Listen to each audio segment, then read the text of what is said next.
காலை வணக்கம் நண்பர்களே. மனிதரோட வாழ்வில் ஏகப்பட்ட குறால்கள் இருக்குது. குறால்கள் என்ன? புரியாத புதிர்கள். எதுக்கு எதை பேசுகிறா, எதுக்கு எதை மிக்ஸ் பண்ணி பேசுகிறா, என்னதுக்கு எதை பேசணுன்னே தெரியாமல் வாழ்ந்துட்டு இருக்கிற சில ஜென்மங்கள் ஏகப்பட்ட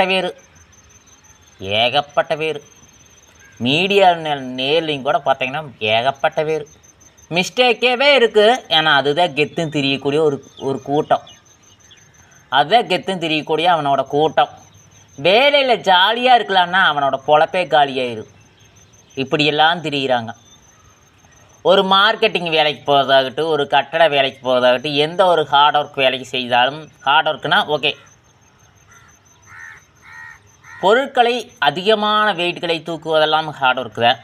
இன்னும் பல வேலைகள் இருக்கும், மளிகை கடை இதெல்லாம் பார்த்திங்கன்னா வேலை செய்யும் பொழுது எக்ஸசைஸ் மறையும் இருக்குது, சாப்பிட்ட உடனே ஜீரணமாரம் இருக்குது. அவர்களை விட்டு வேறு வேலைக்கு செல்பவர்களை பார்த்தால் நிறைய வேலை இருக்குது. மதிய நேரம் சாப்பிட்டோன்னே படுத்துடுறாங்கப்பா. அது எந்த ஊரில் தான் போய் பழகிறாங்க தெரியல, மயக்க மரமாக இருக்குது, படுத்துடுறாங்க. நான் நிறைய பேர்த்த பார்த்துக்கிறேன். சாப்பிட்டுன்னே படுக்கக்கூடாது. என்ன காரணம், எதனால், என்ன பிரச்சனையா அப்படிங்கிறத விட உங்களோட உடம்பை வந்துட்டு எந்த நிலையில் இருக்குதுன்னு தெரிஞ்சுக்கலாம், அவ்வளோதான். சாப்பிட்டோன்னே நீங்கள் ஒன்றும் வேண்டாம். எத்தனை பேர் 185% சாப்பிட்டோன்னே படுத்துக்கிறீங்க. இது போய் இதனால் பிரச்சனை வருமா, இதனால் பிரச்சனை வராதா அப்படின்ட்டு மெடிக்கல்லையோ யாராச்சும் சொல்கிறாங்கன்னா அவங்ககிட்ட கேள்வி கேட்குறத விட சாப்பிட்டு 1 மணி நேரம் 1/2 மணி நேரம் நின்றுக்கிறான் பாருங்க, அவங்ககிட்ட கேளுங்க. ஏன்னா சாப்பிட்டேன்னு நிற்கிற, ஏன் சிஸ்டர் சாப்பிட்டேன்னு நிற்கிறீங்க, உட்கார வேண்டியதானா, அப்படி படுக்க வேண்டியதானா அப்படின்ட்டு. வயசானவங்க இருந்தால் கேளுங்க, சின்ன வயசு பசங்களாக இருந்தாலும் கேளுங்க, ஒரு 40 வயசு இருந்தாலும் கேளுங்க, ஒரு 25 வயசு பையனாக இருந்தாலும் கேளுங்க, ஒரு 50 வயசு ஆளாக இருந்தாலும் கேளுங்க, ஒரு 70 வயசுக்காரராக இருந்தாலும் கேளுங்க. உங்களை மாதிரி படுத்துட்டு இருக்கிறவங்ககிட்ட கேட்காதீங்க, அதனோட ரிசல்ட் தெரியாது, சரிங்களா? படுத்துட்டு இருக்கிற ஆட்களுக்கிட்ட கேட்டிங்கன்னா ரிசல்ட்டு தெரியாது. கட்டட வேலை சம்மந்தப்பட்ட ஆள், இன்னும் ஹார்ட் ஒர்க்கான செய்யக்கூடிய வேலை செய்யக்கூடிய ஆட்கள்கிட்ட கேட்க வேண்டாம். அவங்க வந்துட்டு அந்த வேலைக்கு தகுந்த இதாக இருக்குது, அது ஆட்டோமேட்டிக் சரியாயிடும். மற்றவங்ககிட்ட நீங்கள் வியாபாரம் பண்ணாலும் சரி, மார்க்கெட்டிங் பண்ணாலும் சரி, வேறு என்ன நியமான வேலைகள், வண்டி ஓட்டுறது கஷ்டம், வாய் பேசணும், மூளை செலுத்தணும், திறமையாக பேசணுங்கிற வேலை, ஒவ்வொரு வேலையும் மதிய நேரம் சாப்பிட்டுன்னு படுத்துக்கிறீங்க. ஹார்ட் ஒர்க்கும் பண்ணுறதில்ல. ஒவ்வொருத்தையும் சாப்பிட்டு உட்கார மாட்டாங்க, நிற்பாங்க. அவங்ககிட்ட கேட்டு உங்களோட விளக்கங்களையும் தெளிவுரைகளையும் கேட்டு தெரிந்து கொள்ளுங்கள். அதுதான் பண்ண முடியும், வேறு எதுவுமே கிடையாது. ஐடியா இருக்குது, இதுக்கு அது ஐடியா. இது சாப்பிடக்கூடாது, இது வயிறு பிரச்சனையாகுது, தூக்கம் வந்து தொப்பை வரும், அது வரும், இது வரும்லாம் சொல்ல விரும்பலை. அதெல்லாம் அவங்களே சொல்லுவாங்க. யாருக்கிட்ட போய் நீங்கள் கேட்குறீங்களோ அவங்களே சொல்லுவாங்க ரிசல்ட் என்னன்னு, சரிங்களா? நாம் சொல்வதற்கு மருத்துவர் அல்ல, அவர்கள்கிட்ட கேட்டு ஒவ்வொருத்தையும் ஒவ்வொன்றும் சொல்லுவாங்க, கேட்டு தெரிஞ்சுக்குங்க, சரிங்களா? அது உங்களது விருப்பம், உங்களது விஷயம், கேட்டு தெரிந்து கொள்ளுங்கள். ஒன்று, எதுக்கு எதை பேசணும், எதனால் எப்படி பேசணும், ஏன் பேசணும், ஏன் நம்ம இப்படி பேசுகிறோம் அப்படிங்கிற கண்டென்ட்லேயே வாழவே மாட்டாத ஒரு சில ஜென்மங்கள் எல்லாம் இருக்குதுங்க. நம்ம ஒன்றை பண்ணால் ஒன்றை சொல்லுங்கள், அது புரியாத புதின்னு எடுத்துக்கலாம். ஏன்னா புத்தி வேறு எப்படி மழுகி கிடக்குதுன்னு. அவனோட வாழ்க்கையே மழுகிய புத்தியாகவே தான் இருக்குது. யாருக்கிட்ட பேசினாலும் அப்படி தான் பேசுவான், எதை பேசினாலும் அதுதான் பிடிப்பான். அவன் சொல்கிறதான் கரெக்டு, அவன் நினைக்கிறதான் கரெக்டு, அவன் பேசுகிறதான் கரெக்டு, அவன் வீட்டில் வைக்கிறதா சட்டம். இப்படி வாழ்ந்தால் எப்படி வாழ்கிறது? அவனை ஓகே, வீட்லேயே ஒத்து போகாத அவன் மேரேஜ் பண்ணால் என்ன பண்ணுவான்? ரொம்ப சிரமம். நம்ம அவனை பார்க்க போகிறதில்ல, நம்ம அவங்ககிட்ட பேச போகிறதில்ல, நம்ம அவனவே நினச்சிட்டு போகிறதில்ல.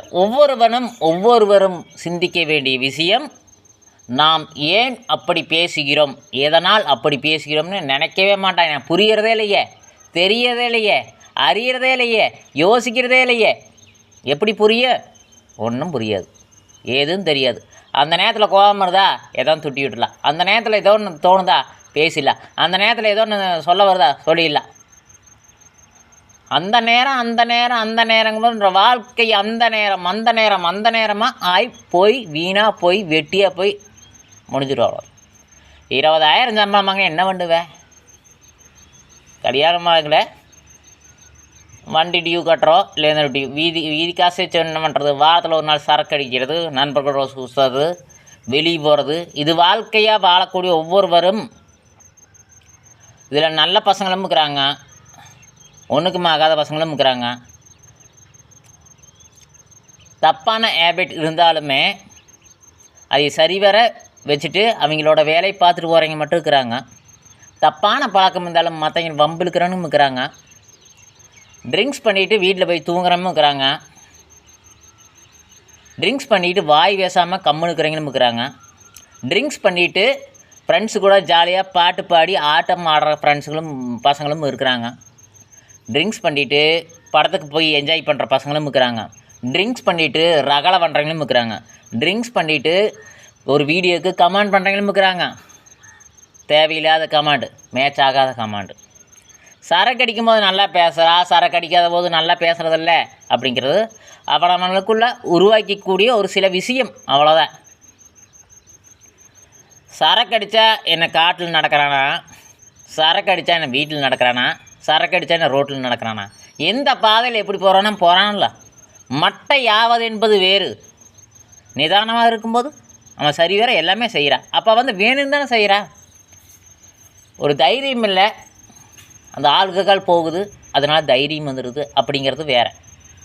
பேசுகிறது வாய் ஃபஸ்ட்டுந்தே அந்த எண்ணங்கள், பேசணும், சொல்லணும், கேட்கணுங்கிற எண்ணங்கள் அது சரக்கு அடிக்கும் பொழுது கேட்குறாங்களோ. அதை ஒன்று, யாரையும் காயப்படுத்தாமல் இருப்பது இப்போ இருக்கிற ஆட்களுக்கு வாய்ப்பே இல்லை ராஜா, வாய்ப்பில்லை ராஜா, அவ்வளோதான்.